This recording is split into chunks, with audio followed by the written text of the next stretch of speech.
بسم اللہ الرحمن الرحیم۔ السلام علیکم ناظرین، آج ہم ایک عابد شخص کا واقعہ بیان کریں گے۔ شیخ جلال الدین سیوطی نے ایک روایت نقل کی ہے۔ یہ روایت کتاب الآخرت میں لکھی ہے کہ فضل کے بارے میں ہے کہ سابقہ امتوں میں ایک شخص بہت ہی بڑا عبادت گزار، زاہد اور عابد تھا۔ سارے کام چھوڑ کر ہر وقت عبادت میں لگا رہتا تھا، لیکن بیوی بچوں کا مسئلہ بھی سامنے تھا۔ اس کی خواہش ہوئی کہ ان تمام جھگڑوں کو چھوڑ کر ہر وقت عبادت میں مشغول رہے۔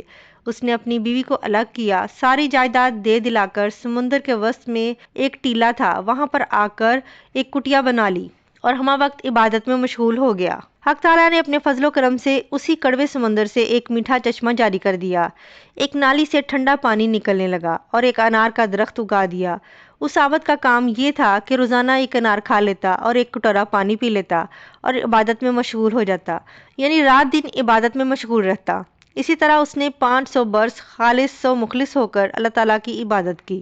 جب اس کے انتقال کا وقت آیا تو اس نے حق تعالیٰ سے عرض کیا کہ مجھے سجدے کی حالت میں وفات دیجیے گا تاکہ میں عبادت ہی میں ختم ہو جاؤں، اور یہ بھی درخواست کی کہ میرے بدن کو آپ قیامت تک سجدے کی حالت میں رکھیں تاکہ میں قیامت کے دن صورتاً بھی سجدہ گزار اٹھوں۔ اللہ تعالیٰ نے دونوں درخواستوں کو منظور فرمایا، ان کی وفات ہوئی اور اسی حالت میں بدن محفوظ فرمایا۔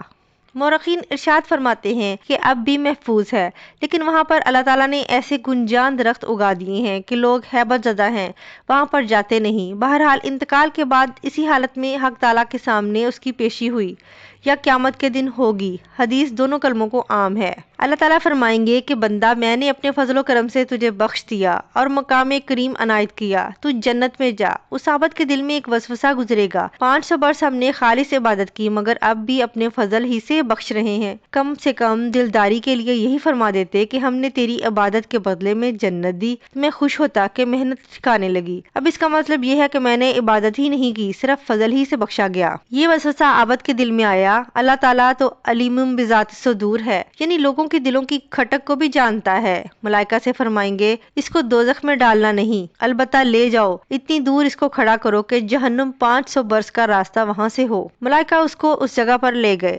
جب وہ اس مقام پر پہنچا تو جہنم سے ایک تپش آئی اور ایک دم سر سے پیر تک خشک ہو گیا اور اس نے پیاس پیاس چلانا شروع کر دیا۔ تو غیب سے ایک ہاتھ نمودار ہوا، اس میں ٹھنڈے پانی کا کٹورا تھا۔ عابد نے عرض کیا کہ یہ مجھے دے دو، تو آواز آئی کہ یہ پانی قیمت سے ملے گا۔ عابد نے کہا کہ اس کی قیمت کیا ہے؟ تو کہا گیا کہ جس نے 500 برس خالص عبادت کی ہو، اگر وہ اس کے بدلے میں لینا چاہے تو لے سکتا ہے۔ عابد نے کہا کہ وہ میرے پاس ہے، لے لو۔ اس کو پانی کا کٹورا دے دیا، وہ پیا اور جان بچی۔ پھر حق تعالیٰ کا حکم ہوا کہ اس کو واپس لاؤ۔ فرشتے واپس لے گئے اور اللہ تعالیٰ کے سامنے پیش کیا، اور اللہ تعالیٰ نے فرمایا کہ اے بندے، تیرے 500 برس کی عبادت کے صلے سے ہم مبرہ ہو گئے ہیں، اور وہ تیرا ہی تجویز کردہ تھا کہ 500 برس کی عبادت کے بدلے خوشی سے ایک کٹورا پانی پر راضی ہو گیا، اور وہ دے دیا گیا۔ اب معاملہ برابر سر برابر ہے۔ اب حساب دے تو کتنی عبادت دنیا سے لے کر آیا ہے۔ جو تجھے روز ایک انار دیتے تھے اس کے ہر دانے کا حساب دو، اس کے بدلے میں کتنی عبادت لے کر آئے ہو، اور پانی کے لاکھوں پیالے تم نے پیے ہیں، ایک ایک قطرے کا حساب دے کہ اس کے بدلے میں کیا عبادت کر کے لائے ہو۔ اور ہم نے جو آنکھوں میں نور بخشا تھا، اس کا ایک ایک تار تھا کہ تو اس سے دنیا کی چیزوں کو دیکھتا تھا، اس کے ہر تار کا حساب دے کہ اس کے بدلے میں کیا عبادت لے کر آیا ہے۔ اور ہم نے جو سانس کی نعمت تمہیں دی تھی جس سے تو زندگی گزار رہا تھا، ہر سانس کا حساب دے، اس کے بدلے میں کیا عبادت کر کے لایا ہے۔ یہ سن کر عابد تھر تھر کانپنے لگا اور عرض کیا، اے اللہ، بے شک آپ کے فضل ہی سے نجات ہے، کسی کے عمل سے نہیں۔ پھر وہ اس مقام پر پہنچے جس مقام پر پہنچنا تھا۔ حقیقت یہ ہے کہ انسان خواہ 5000 برس عمل کرے مگر فضل ہی کام دے گا، محض عمل کام نہیں دے گا۔ اللہ تعالیٰ اس کو قبول کر لیں تو یہ سب سے بڑی نعمت ہے۔ بہرحال کامیاب زندگی وہ ہے جو خوف اور رجا کے درمیان گزاری جائے۔ تو عمر تو گزاری جائے خوف میں، اور اخیر عمر میں رجا کا غلبہ ہونا چاہیے تاکہ آس بندھے اور شوق پیدا ہو۔ وآخر الدعوانا ان الحمد للہ رب العالمین۔ اللہ تعالیٰ میرا اور آپ کا، ہم سب کا حامی و ناصر ہو۔